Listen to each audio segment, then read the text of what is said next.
Session 12, Software for the Brain. What is the most precious resource in your life? Well, if you're like I am, your most precious resource is time. And according to all the recent studies that have been done lately, adults in America and Canada and other countries value time ahead of money in almost every instance. Now, as a result of what we've talked about in our previous sessions, with the fact that if you change your internal world, you change your external world, one of the things that begins to well up inside of you is impatience. If you believe that if you do change your internal programming, your external world will change to conform with it, then you're probably in a hurry to change that internal programming. And in this session, we're going to talk about how you can bring about rapid and permanent internal programming change. We call this session Software for the Brain. Now, I don't know a lot about computers, but I do know this. I do know that a computer has a certain amount of utility as a piece of hardware, but what makes a computer work are the programs that you run in it. And the more sophisticated and complex and productive the programs, the more valuable is the computer. So what we're going to do today is we're going to take the things that we talked about in terms of mental programming, visualization and affirmation and so on, and we're going to combine them into a series of techniques that you can use to multiply or to speed up the process at which your new thoughts and ideas are accepted by your subconscious mind and then go to work and attract them into your reality. And the first technique we're going to talk about is what I call written programming technique.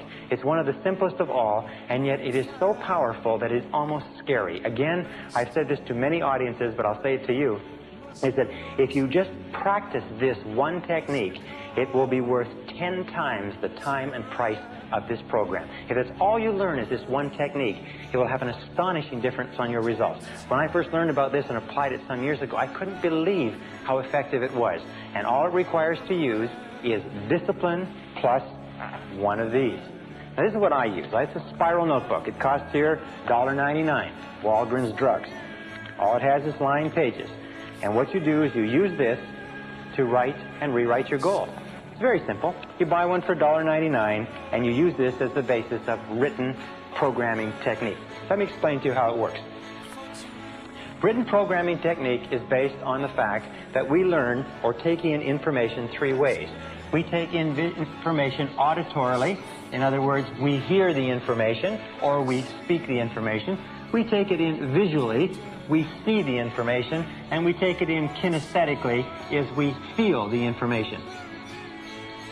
Now, any one of these is a good way of learning, or if you like, bringing in information to the unconscious mind.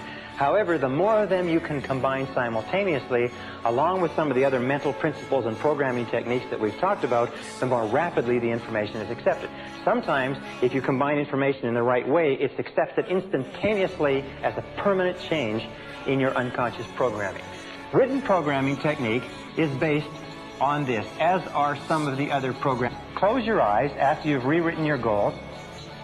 Close your eyes and visualize your major goal or goals of the day as accomplished. Visualize them as a reality. What would they look like? Now, a very valuable thing to do, by the way, is cut out clippings from magazines and books and put them in your notebook so that you can actually look at a picture. Do you want to own a brand new car or a beautiful house or something like that? Well, then get a picture of it and make a very clear picture so when you write out the goal, you can look at the picture and then close your eyes and feed that picture into your subconscious mind. And then the third part, which is most important, is imagine the feeling of pleasure you would have. Imagine the feeling of pleasure you would have if you already owned it. Just imagine that it is already a reality. The way that you imagine that it's a reality is imagine that you are on a path toward your goal, and your goal is on a path toward you, and that there is a predestined time when you are ready and it's ready, when everything is ready, that you and the goal will meet, and that you cannot speed up the time. You can't make it go faster and you can't make it go slower, but what you can do is continually repeat the picture and the feeling and the description over and over again, and at exactly the right time and place, it will meet. Someday you'll probably write me a letter and you'll tell me how remarkably this has worked in your life, because it's worked remarkably in my life and the life of many other people. Now, the second point, and before we go on with this, let me give you a key point. It's called the law of relaxation. The law of relaxation is one of the most important mental laws.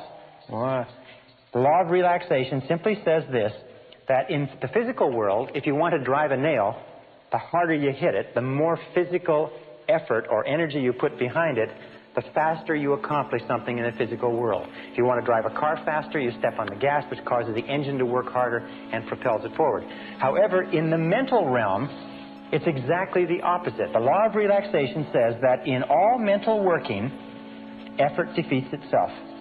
In all mental working,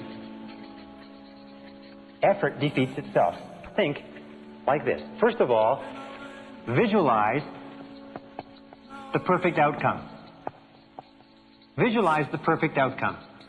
In other words, visualize if you could script what was coming up, the interview with your boss, the sales presentation, so visualize the perfect outcome. In other words, the perfect outcome for a discussion about a raise would be the boss giving you the raise.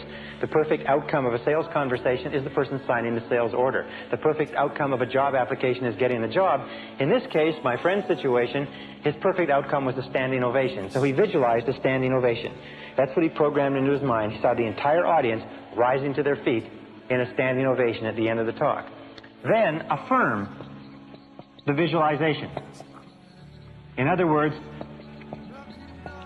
it could be as simple as, this talk goes beautifully, or this talk is extremely successful, or I feel absolutely perfect going into this talk, or this talk is a complete success. In other words, give an affirmation. Any event of importance, long, short-term, or short-term, what top performers do is they recall and relive excellence. They recall and relive excellence. In other words, they think of the last time that they engaged in a performance like this and the satisfaction that they had, the pleasure that they had, the feeling of an excellent performance, and they take that feeling. It's almost like you have a screen here, and here's the screen. You take a split screen, and on this side of the screen, you recall the last time you did this in an excellent fashion. And on this side of the screen, you imagine the upcoming event.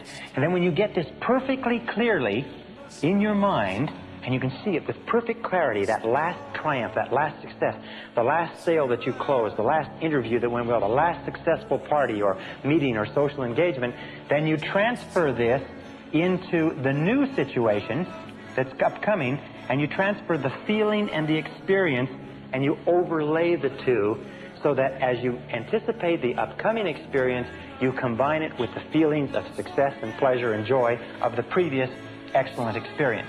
What that does is it programs the subconscious mind for you to go into that experience and engage in the same words, actions, and behaviors that got you the results of success and winning the last time. Now, what is the difference between winners and losers? Major difference between winners and losers. Can you imagine what it is? Winners versus losers. It's simply this, is that we all engage in mental rehearsal. You, me, everybody. The difference between winners and losers is this, is that prior to every event, upcoming event, losers think of the last time they went into an experience like this and it didn't work out. They think of their previous failures. They vividly imagine and think about how embarrassed, humiliated, unsuccessful, how badly they felt, and the losers relive and recall failure and poor performance. The winners insist upon reliving and recalling excellence and success. So you can tell if you're destined to be a winner or a loser simply by looking at what you think about in each upcoming event.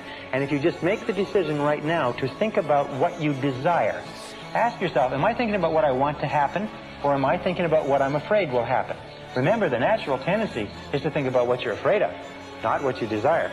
So force your mind, using the law of substitution, take your mind off of what you fear and refuse to entertain it. There's a beautiful technique that I learned many years ago. Whenever you start to think about something that's causing you to be upset or anxious or tense, just say this word very, very loud to yourself. Say, stop. Stop. It's very much the same as knocking the side of a record player and joking the needle off the record player, or slamming on a tape recorder, or shouting at a person who's saying something. Just say, stop. And what it will do is temporarily, it will stop your mind. And as it stops your mind, then switch your attention onto what you desire. And insist upon thinking about what you desire. And every single time you find your thoughts drifting back to what you're afraid of, say stop and get your mind onto what you desire. Here's a very simple Superior human being keeps their mind on what they want. The superior human being stops the negative thoughts. The superior human being concentrates on excellent performance. Now somebody will say, well, I've never done it before. How can I concentrate, or how can I recall and relive excellence? Easy, in your imagination. You can pretend and imagine that you've done this before. Pretend that you've already succeeded at this. Think about how you would act if you were a superb success in this area. Walk as though you were a success.